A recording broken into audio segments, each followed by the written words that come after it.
Attention, Major. Everything you are about to hear is highly classified. We choose you for this briefing due to your activities in the Central Wastes 2 years ago. The information about the asteroid you delivered upon return from Krasnoznamenny greatly agitated the Central Command. Our science teams did not reach a solid conclusion, but all of them agree that the potential impact of the asteroid would be devastating to all life in the wastes. This is why Central Command organized a special research group with goals of studying the nature of the problem and finding possible solutions. For the last 1.5 years, the best minds of Atom worked on this problem. Now it seems that, despite the current state of science and technology in the wastes, a solution has been reached. East of the Central Waste and our base of operations, there is a city called Trudograd.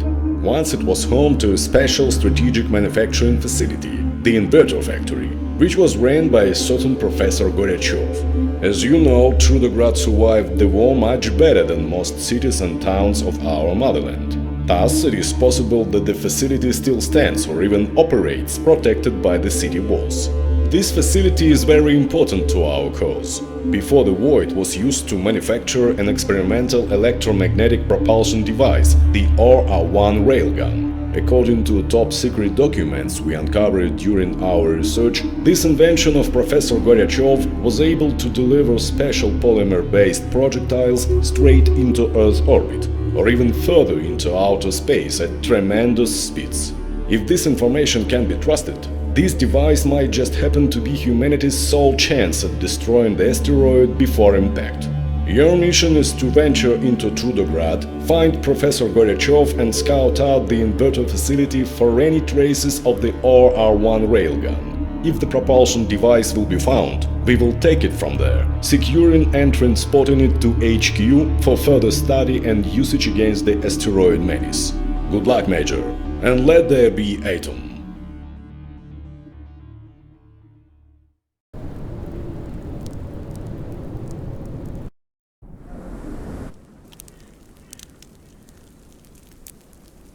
You're sitting in a small clearing in front of a blazing campfire.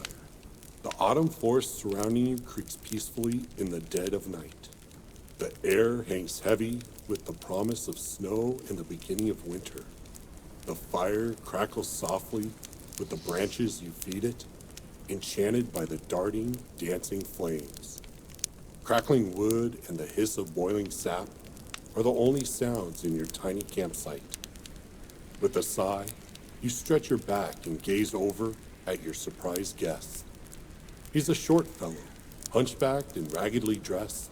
He emerged from the tall trees about an hour ago and asked if he could warm his bones by the fire. Surprisingly, you disregarded your hard-earned knowledge of the wastes and agreed. Now, he's sitting on the opposite side of the fire, his face hidden in the shadows of a hood.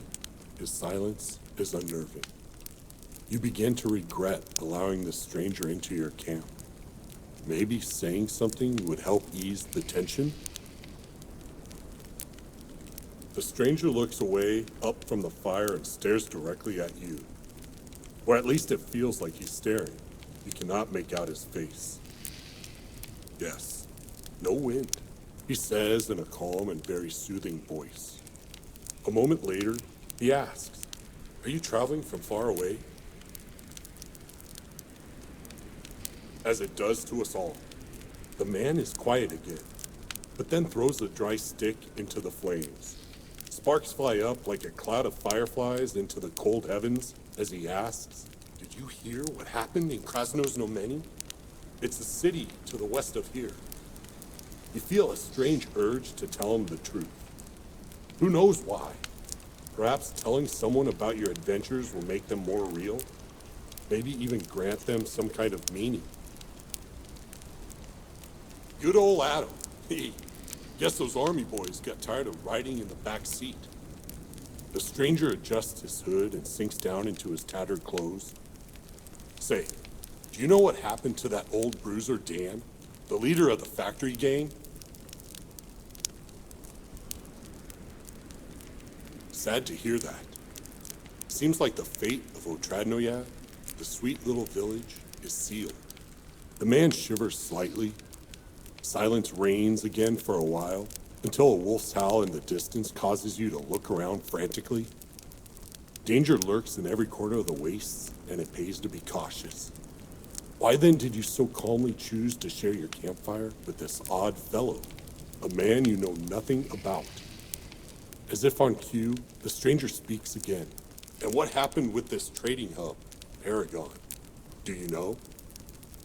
I'm glad to hear not all is lost in that corner of the wastes. The man stretches his arms up as to pluck a low-hanging star. Tell me, who did you share your travels with back then? I know it's a personal question, but indulge me, please.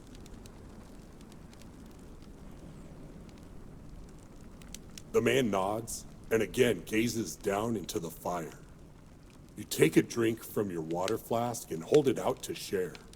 He shakes his head no. 5 hard minutes of silence follows, until you've had your fill of waiting and guessing. You lean forward, focus exactly on the darkness within the man's cowl, and in a stern voice ask, "Over the years, people have given me many different names." Your guest states without emotion, "But isn't it true that names, like other words, have no intrinsic meaning? Words are senseless unless living people recall them and give them purpose. Thus, when we meet again, I will once more become nameless."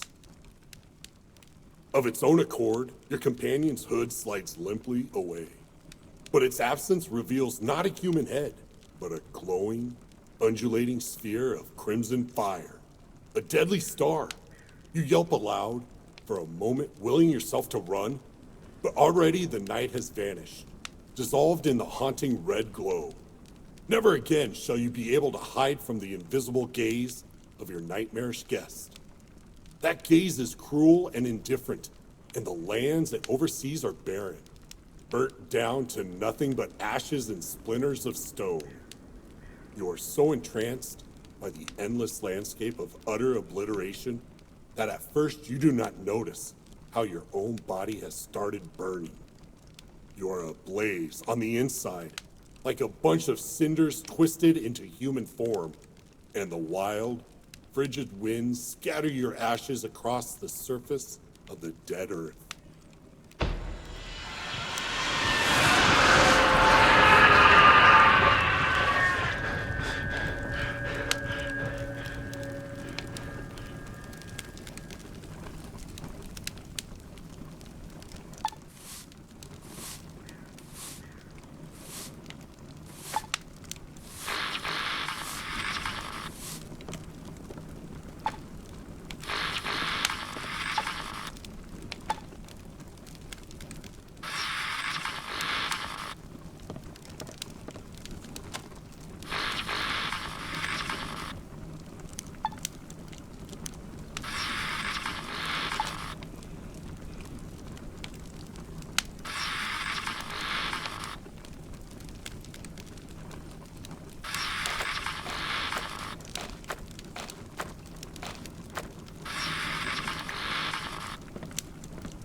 Что же я хотел сделать? У меня так много дел.